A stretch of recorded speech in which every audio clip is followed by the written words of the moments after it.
Today's daf we're going to be learning is Sotah daf. We are starting at the very top of our daf, or the very end of daf Daled Amud Bet. Ela Amar Rabbi Yochanan. So now Rabbi Yochanan explains afilu oset tzedakah b'seter. And now we were talking yesterday about what leads to ni'uf, what leads to adultery. So we had said that anyone who has gasut ruach, it leads to adultery. And ending the last section, Rabbi Yochanan says, afilu oset tzedakah b'seter, someone who commits adultery, even if he does other good deeds like giving tzedakah in secret, this is something that helps assuage the anger of God, still will not be spared the judgment of Gehenom, basically will get punished in hell because of this terrible sin. Now, we had mentioned yesterday, and this is how we got here, that anyone who has gasut ruach, anyone who is very arrogant, in the end, it leads to eshet ish, right? To someone who's going to end up sleeping with a married woman. So now the Gemara is going to go off for more than a whole side of a page, well into the second side of today's page as well. We're going to talk about this concept of arrogance. Where do we know that it's forbidden by the Torah to be arrogant? So Amar Rava, we want to find, if you're not warned, then you can't get punished. It has to be a warning and a punishment. So where do we know the warning? Listen and hear and don't get arrogant. But this sounds very nice, except what's the problem? It's a verse from Jeremiah, from Yirmiyahu. We don't generally learn negative prohibitions from the prophets. So Rav Nachman Bar Yitzchak gives a better or a different answer. It's not as clear cut, but it is from the Torah. Amar Mehacha, he says that we learn it from here. In Dvarim, Parak chapter 8, this is verse 14, it says, if your heart gets high, meaning arrogant, and you forget God, okay, the continuation of the pasuk, and you forget who God is, or you forget about God. Uchtiv, and a few pasukim before that, it says, Hishamer lecha pen tishkach et Hashem lokecha. Beware not to forget God. So we now connect the two. Not to forget God basically means beware not to forget God, means beware not to get arrogant. As the pasuk later connects between arrogance and forgetting God. And still we don't actually have where it says don't do this. So Rabbi Avin Amar Rabbi Eli. Well, Rabbi Avin said the name of Rabbi Eli. The Amar Rabbi Avin Amar Rabbi Eli. Anytime it says beware lest you or don't is all lo taseh. So these are all languages, the word hishamer, pen, and al. In this case, we have hishamer and pen together. And clearly that means lo taseh. Okay, so according to Rabbi Eli, that's a lo taseh. And then the connection of make sure not to forget God, and forgetting God is connected with arrogance. From there, we get a warning not to be arrogant. Darish Rabbi Avir. Rabbi Avir gave the following explanation of a verse. Sometimes he quoted in the name of Rab Ami, sometimes he quoted in the name of Rab Asi. Anyone who's arrogant eventually will be pulled down, okay, turned into very little. Now we're going to darshan a pasuk from Eov. Okay, in Eov chapter 24, verse 24, it says, Rumu ma'at. Okay, so Romu ma'at. Romu ma'at means if you go Ram is great, you think of yourself as great, ma'at, you will become almost nothing. Maybe it means you will still function in this world, you'll survive. Well, Talmud Lomar, the next word is ve'einenu, and you'll be not at all. You won't exist, meaning it'll bring about your complete destruction. However, the next few words seem to indicate something positive. So the way the Gemara understands it is the connection between the first part and the second part is not, well, if you're arrogant, it will be bad, and if you're not arrogant, it will be good, but a better transition or a transition. If you repent and stop being arrogant and lower yourself, you will basically get rewarded, okay? And I'm trying to think about how to exactly translate nesaf bismano, but I think it means you will die in the appropriate time. In other words, this seemed to say you're going to die earlier. Now we say you can save yourself and live out your life, like Abraham Avinu, Shenemal, How do we know like Avraham Avinu? Because it says in the end of that pasuk in Eov, v'humchu kakol yikpatzun. Okay, and then the next words are ukorosh shibola imalu. We'll explain all this soon. Humchu kakol yikpatzun, humchu milashon namuch, to be lowered. If you lower yourself, kakol yikpatzun, you will jump like all. What is kol a reference to? Well, Avraham, Yitzchak, Yaakov. As by Avram, Yitzchak, and Yaakov, there's an allusion in this pasuk to Avram, Yitzchak, and Yaakov. Why is that? Because by all three of them, it said, Bakol, Mikol, Kol. This, by the way, we know from benching. We say Birkat Hamazon. We say Bakol, Mikol, Kol. Ken Yivarech Otanu. God will bless us. What is Bakol, Mikol, Kol? You ever think about it? It's from these three psukim. We're going to learn them right now. So by Avraham, it was said, Avraham Zaken Ba'Bi Yamim, Ba'Hashem Berachet Avraham Bakol. Abraham was old and God blessed him with everything. So there you see, it's a blessing of God of everything. That's why it's saying this call is like the call of Abraham. Yitzchak and Yaakov are a little bit different because here it says God blessed him. And the Yitzchak pasuk right after he gives the blessing to Yaakov and then realizes when Esav comes that he made a mistake, he says, Mi efo hu hatzad sayid vayaveli va'ochal. So who's the one who gave me food and I gave to him? Va'ochal mikol, and I ate from everything, meaning I had all the greatness in front of me. I had everything. And Yaakov says, it says, Kachna birchati asher uveti lach, ki chanani Elohim. I take the blessing that I brought to you because God gave, was good to me. Ki yesh li kol, because I have everything. Basically, here you see, they were blessed with everything. Again, a little bit different context, but just like they were blessed with everything, you will be blessed with everything. V'imla, and you will live out your days. V'imlav, and if not, ucherosh shibala imalu. Now, the end of the pasuk is like the top of a wheat stalk, you will be peeled away, cut off. Okay, so, what's the top of the wheat stalk here that we're talking about? Rav Huna v'Rav Chisda, they have a debate. Panamal kisasa de shibalta. The shibolet has that wheat part near the top. And then above that, there's these stringy kind of things that protect it. So we're talking about the stringy things which jut out higher. They're the top, really. That's the head. So one says, kisasa de shibalta. We're talking about the way you would peel those top parts off.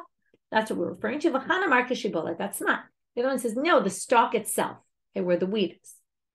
So the way you would basically, you peel it off. That's what we're saying. We're going to basically you'll be destroyed.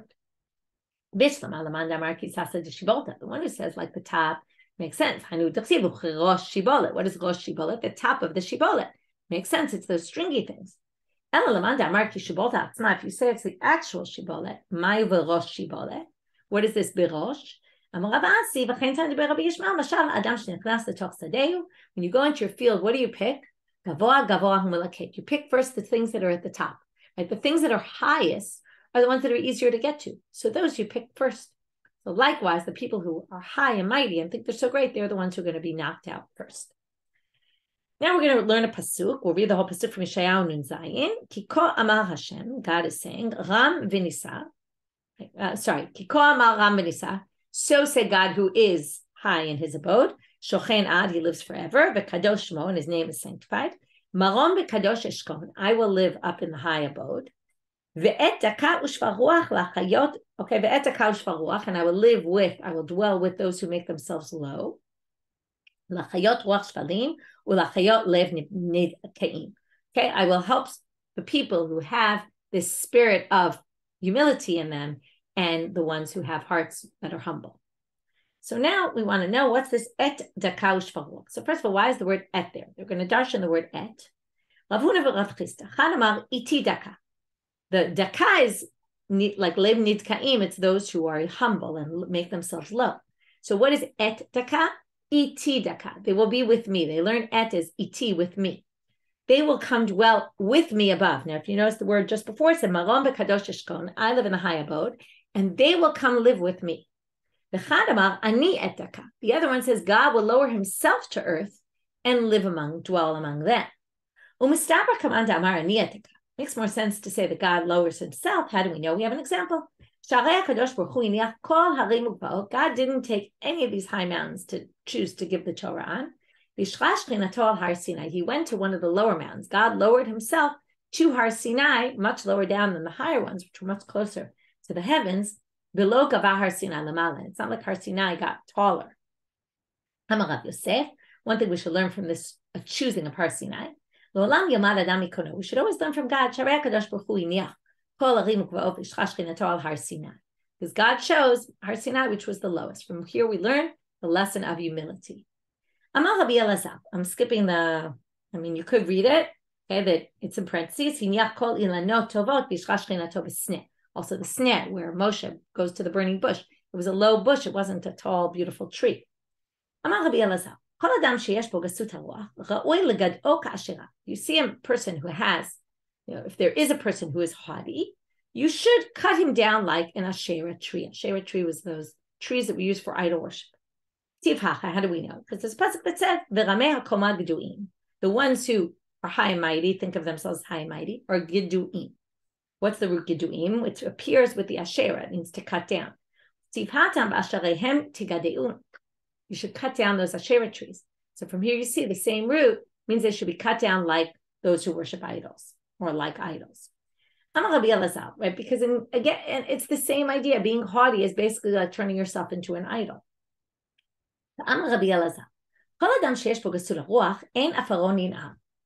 Their dust won't be woken up, meaning in Tchiyat HaMetim, the resurrection of the dead, they will not come back to life. They wake up and get going, the ones who dwell in the dust.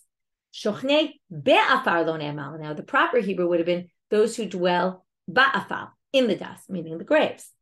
It says those who dwell in dust. So Mishna, it's hard to translate this exactly. But because it doesn't say in the ground, that basically refers to the dead people. But now they're saying Shochnei, those who even in their life dwelled in the ground, meaning Mishna shachen la'afar b'chaya, those who thought of themselves as low and not arrogant.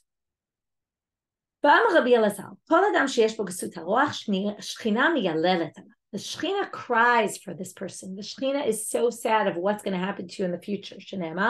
The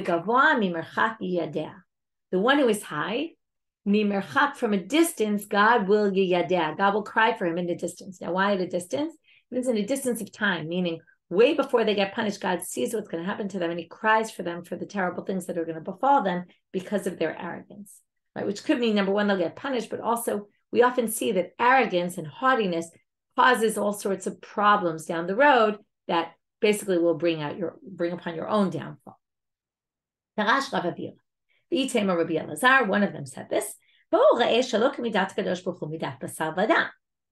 the beginning of the pasuk, they're now quoting the beginning of that verse. The beginning of that verse, this is a pasuk in Tehillim, with Kiram Hashem, Ushfal Yireh. God is high and mighty, and he sees the ones who are low.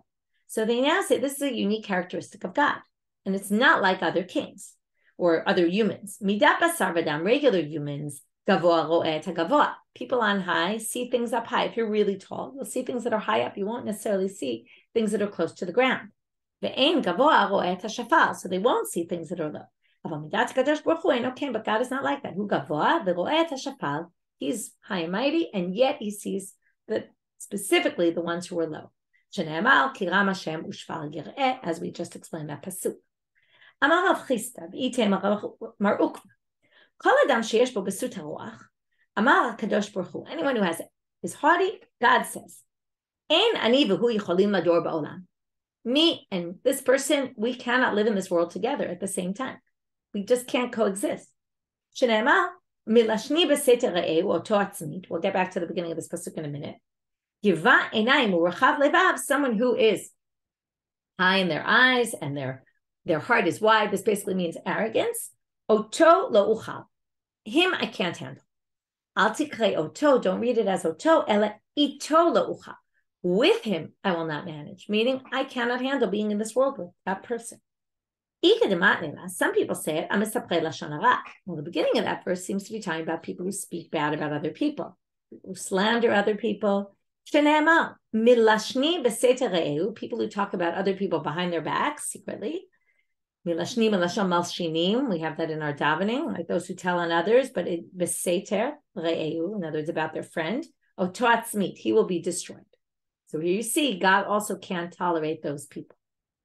So these are two very important sins, right? We have haughtiness and speaking badly about other people, particularly behind their backs.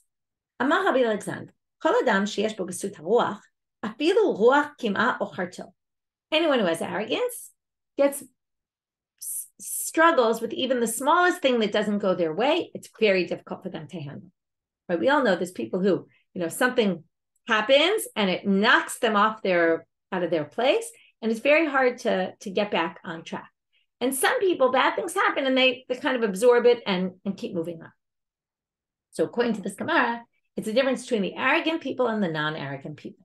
An arrogant person, even a small wind is going to get him off track. Shenemar, v'rishaim kayam nigrash. The rishaim are like the water in the fact that they get worked up about things. How so? Mayam sheyesh bo kama revi'it ruach kima'o charto.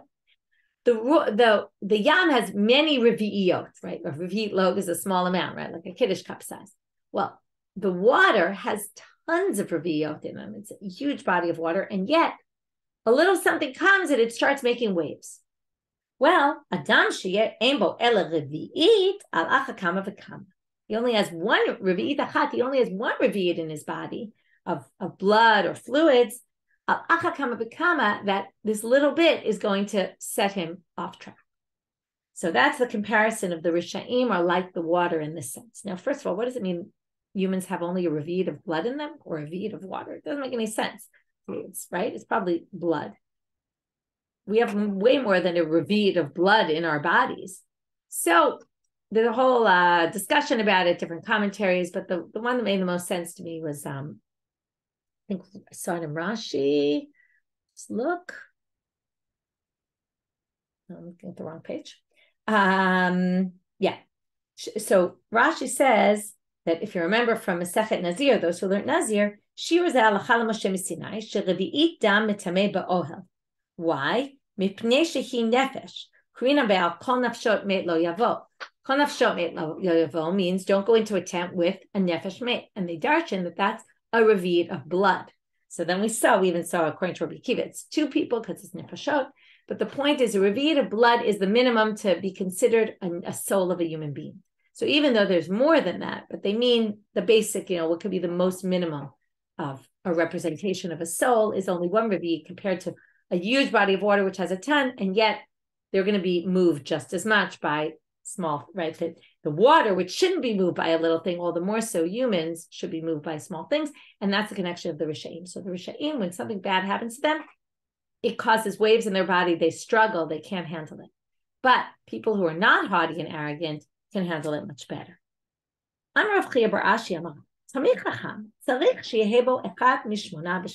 can start to get into an interesting machlok. According to Rav, in order to be a Talmid Chacham, you need a little bit of arrogance. How much do you need? 1 in 64. That's what it means, an eighth of an eighth. Okay? 1 in 64 of arrogance. What do you need this for? Well, it seems, right, if you don't have any arrogance, it's going to be hard to be a leader. That's the whole thing. It's often our leaders who are the most arrogant, and it brings upon their downfall. But the reason they are arrogant is because it's hard to be a leader without being arrogant. So what he's saying is you need a little bit. That little bit, it's very hard to be able to emerge as a leader. We'll see another reason coming up soon. Okay, he takes the image from before up the top of the shibolet. It crowns his head like the top of the shibolet. In other words, this little bit of arrogance brings out his greatness. Rava continues this and says, if you have a lot of arrogance, you'll be excommunicated. And if you don't have any arrogance, you'll be excommunicated as well. So how do we explain this? So Rashi says, okay, so that's first. I was reading the wrong Rashi. He says here, someone who doesn't have any, even a little bit, is a problem. Why? People don't fear him. And therefore, he has no energy in him to rebuke them. And then he doesn't rebuke the people because he thinks they won't listen to him.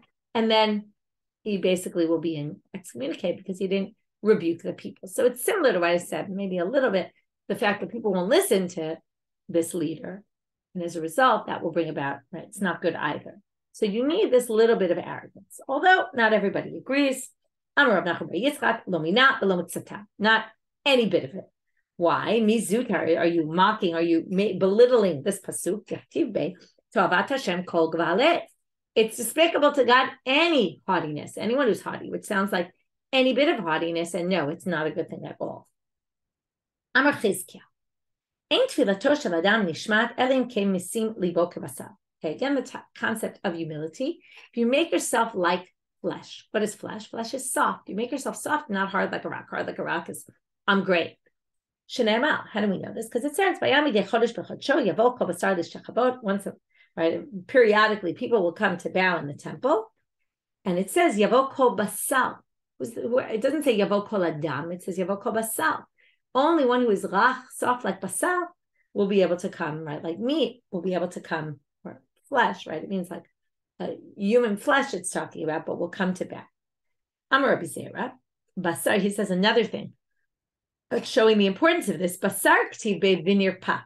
Adam lo k'tiv be vinir pa. When it talks about the leprous marks on people, it says, basal, I'm reading in Rashi now, he quotes the psukim, basal ki yebo be'oro shchin vinir pa. If the flesh has like a boil on it and it heals, so now it says the flesh and it heals. So what do you see here? Flesh heals. It's one who makes himself soft or herself soft and not arrogant will heal. But when it says Adam ki yeh be'or b'saro, and it starts describing that you have this negat, this leprous mark, or negat tzarad ki tiyeh ba'adam, another pasuk, when you have a leprous mark in a person, in those psukim it doesn't say the word vinir pa. So you see here the difference between Adam and basal. Adam is more arrogant, and basal is a term used to kind of put people down, but in a way, in a good way, humility and softness. Amar Rabbi Yochanan. Here's another thing about Adam. Our name reminds us, and even basal reminds us of how fleeting we are in our lives and how low we are. Adam is a what do we call it? Abbreviation for Efer, Aleph Efer, Daled Dam, and Mem Mara. So Aleph is Efer, ashes, Dam, right? We're just ash, we're ashes, we're blood, and we're Mara. Mara is the fluids you have in your body that come out of possibly of your liver. Okay. Basal is bushas rucha rima. Humiliation, something disgusting, and rima, like worm infested. Like this is, that's what we're going to be when we end our lives. Igad Amre, some people say Sha'ol, which is the sin is like a shin, as it says, Dichtiv b'shin, it's written with a sin. So from there you could change it to a shin, and from there we get Sha'ol, which is right the depths of the earth. Amar Rav Ashi, Kol Adam sheyesh bo b'sut ruach lasof mikcha. Again, another statement about haughtiness. Anyone who's haughty will eventually be put down. Shene'emar, as it says, b'laset v'lasapachat. These are two types of leprous marks. But the root of each word, laset, is to rise up. Ein se'et ela lashon gavoa. That's what se'et is, high language, meaning someone who's high up. Shene'emar, al kol ha'arim ha'ramim v'al kol ha'gvaot ha'nisaot. Okay, here's just a pasuk to show on the high mountains and the hills that are high. Ve'ein sapachat ela tefillah. Sapachat means secondary. Sapachat means like an annexation, an extra, an addendum. It's something that's less significant. So laseit v'lasapachat, they darshan to mean someone who is niseit will end up being a sapachat, will just be a second, right? And less important. How do we know this? Because it says sapchenin alachat kahunot le'chop halechem. But there's a verse in Sefer Shmuel. Whoever was left, they said, add us on to one of these other kohanim in order to eat bread. Amar Rabbi Yoshua ben Levi. So again, as opposed to the haughtiness, now we're going to see, like we've seen other statements, those who make themselves low and are humble, how great they are going to be in front of God. When the temple was around, if you brought a burnt offering, you got a reward for bringing a burnt offering. Mincha, you brought a meal offering, you got the reward for bringing a meal offering. But one who's humble, the pasuk makes him as if he brought all the sacrifices. Dichtiv, zivchei Elohim ruach nishbara. Okay, let's read the pasuk in the reverse. A ruach nishbara, someone who has a broken spirit, which really just means humble, is like zivchei Elohim. It's as if he brought all these sacrifices of God. V'lo ela, and not only that, but she'ein tefilatonim eset, but God will hear this person's prayers. Shene'emar lev nishbar v'nidkeh Elohim lo tivzeh. If you have a broken heart and you are humble about it, right? That dakah we saw before, nidkeh, then Elohim lo tivzeh. God will never make you into an embarrassment, a mockery, meaning he will listen to you. Okay, will take you seriously. But Amar Rabbi Yeshua ben Levi, another statement, and we're on our last statement here of this whole section.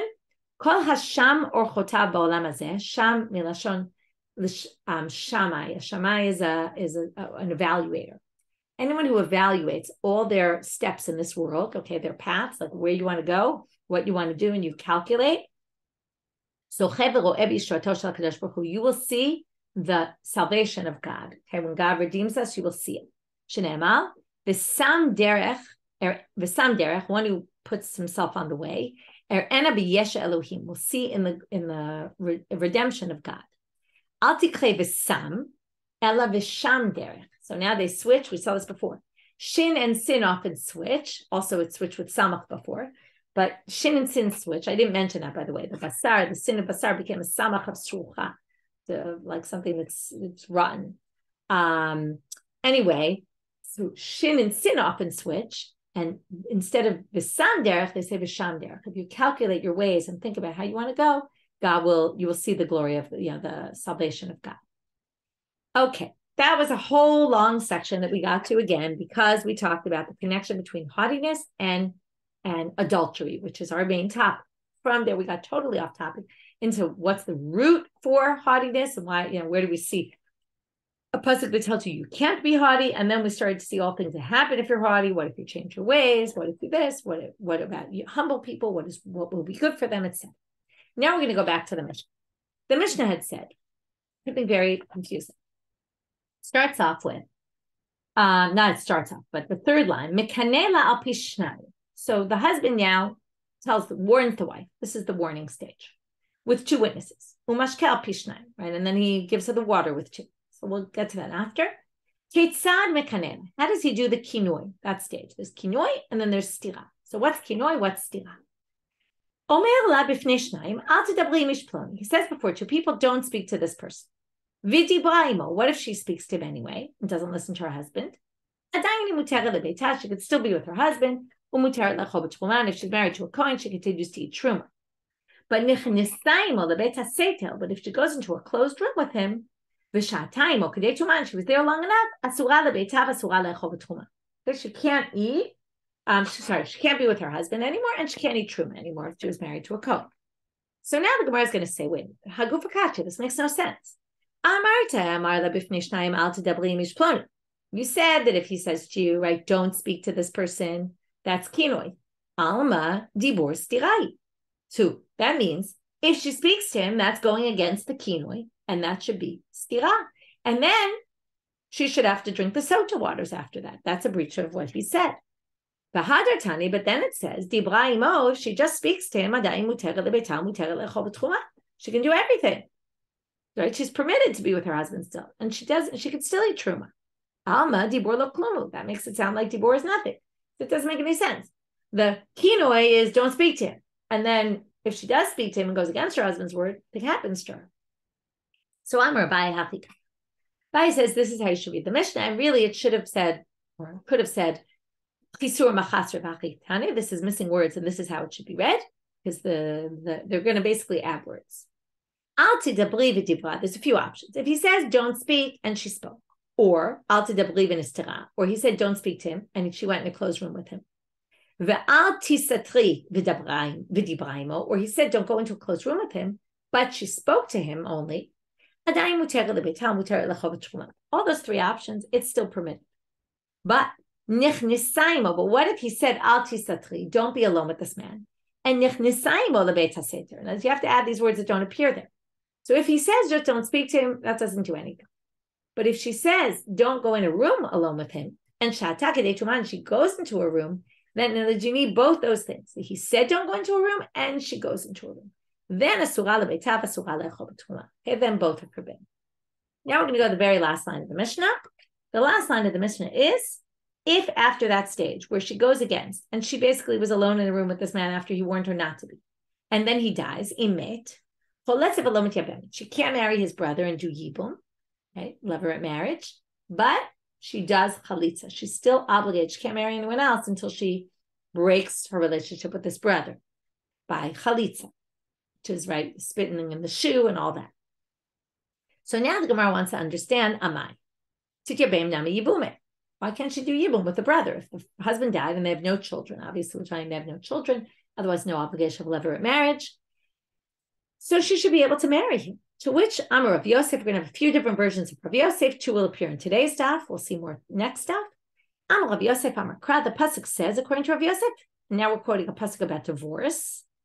And the beginning of that pasuk is Ki yamtza ba'ervat davar, when you find something, some licentious behavior, and we're going to talk about this because this obviously could be a reference to a sotah, even though actually the pasuk isn't referencing a sotah because davar they learn is definite, and this is not definite, but we're going to put that aside for right now. They seem to be understanding it differently here.